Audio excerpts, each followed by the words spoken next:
রবীন্দ্রনাথের কবিতা সাধারণ মেয়ে বলার চেষ্টা করছি। আমি অন্তঃপুরে মেয়ে, চিনবে না আমাকে। তোমার শেষ গল্পের বইটি পড়েছি শরৎবাবু, বাসি ফুলের মালা। তোমার নায়িকা এলোকেশে মরণ দশা হয়েছিল ৩৫ বছর বয়সে। ২৫ বছরের বয়সের সঙ্গে ছিল তার রেশারেশি। দেখলেম তুমি মহা সদয় বটে, জিতিয়ে দিলে তাকে। নিজের কথা বলি, বয়স আমার অল্প।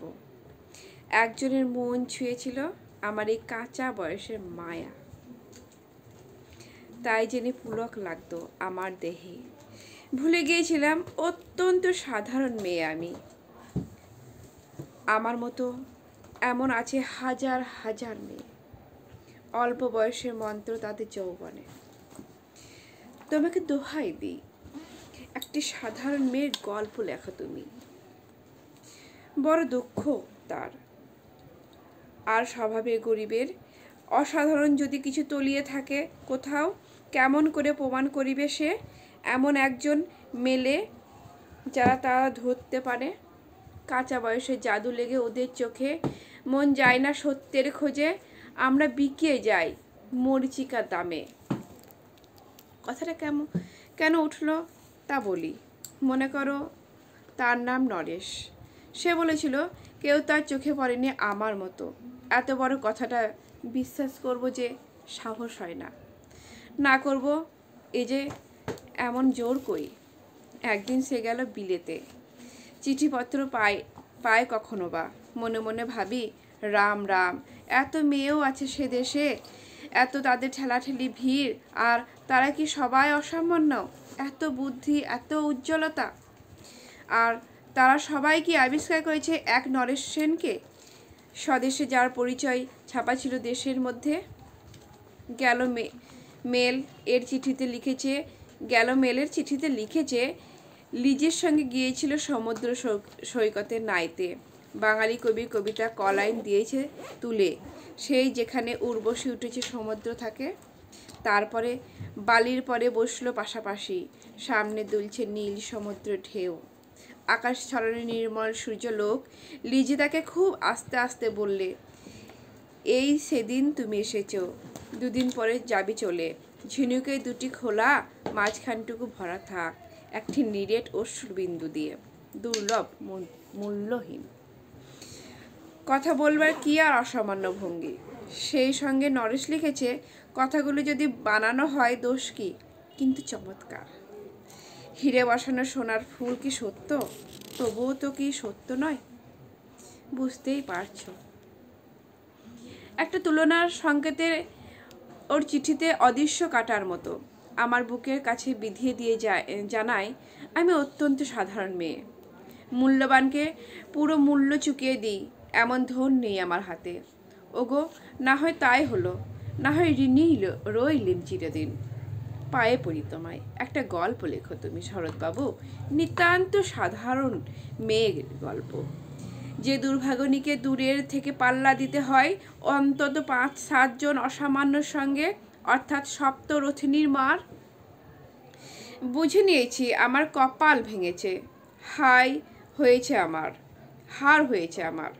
কিন্তু তুমি যার কথা লিখবে তাকে জিতিয়ে দিও আমার হয়ে।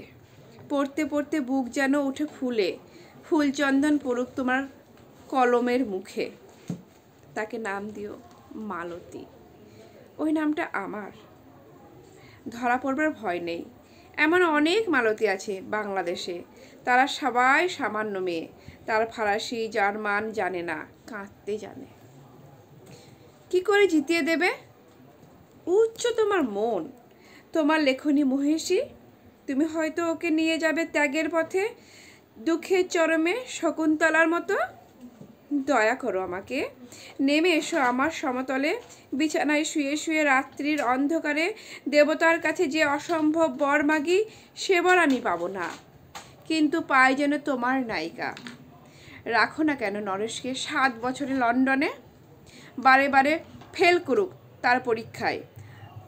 আদরে থাক আপন উপাসিকা মণ্ডলীতে। ইতিমধ্যে মালতী পাস করুক MA কলকাতা বিশ্ববিদ্যালয়ে। গণিতে হোক প্রথম তোমার কলমে এক আঁচড়ে।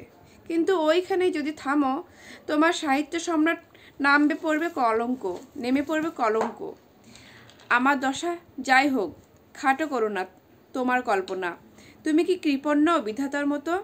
মেয়েটা দাও পাঠিয়ে ইউরোপে, যেখানে যারা জ্ঞানী, যারা বিদ্বান, যারা বীর, যারা কবি, যারা শিল্পী, যারা রাজা দল বেঁধে আসুক ওর চারদিকে। জ্যোতির্বিদ্যের মতো আবিষ্কার করুক ওকে, শুধু বিদেশি বলে নয়, নারী বলে। ওর মধ্যে যে বিশ্বজয়ী জাদু আছে ধরা পড়ুক তার রহস্যে, মূঢ়ে দেশে নয়। যে দেশে আছে সমাজদার, আছে দরদি, আছে ইংরেজ, জার্মান, ফার্সি, মালতী সম্মানের জন্য সভা ডাকা হোক না, বড় বড় নামজাদা সভা। মনে করা যাক সেখানে বর্ষণ হচ্ছে মুষলধারে চাটুবাক্য, মাঝখান দিয়ে সে চলছে অবহেলায়। ঢেউয়ের উপর ঢেউ দিয়ে যেন পালের নৌকা। ওর চোখে দেখে ওরা করছে কানাকানি। সবাই বলছে ভারতবর্ষের সজল মেঘ আর উজ্জ্বল রৌদ্রে মিলেছে ওর মোহিনী দৃষ্টিতে। এইখানে জনান্তিকে বলে রাখি, সৃষ্টিকর্তা প্রসাদ সত্যই আছে আমার চোখে, বলতে হলো নিজের মুখে। এখনো কোনো ইউরোপের রসঙ্গের সাক্ষাৎ ঘটেনি কপালে।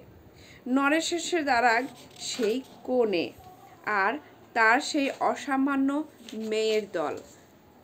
আর তারপরে আমার নটি গেস্টি মুড়লো, স্বপ্ন আমার ফুরলো। হায় রে সামান্য মেয়ে, হায় রে বিধাতা শক্তির অপব্যয়। নমস্কার।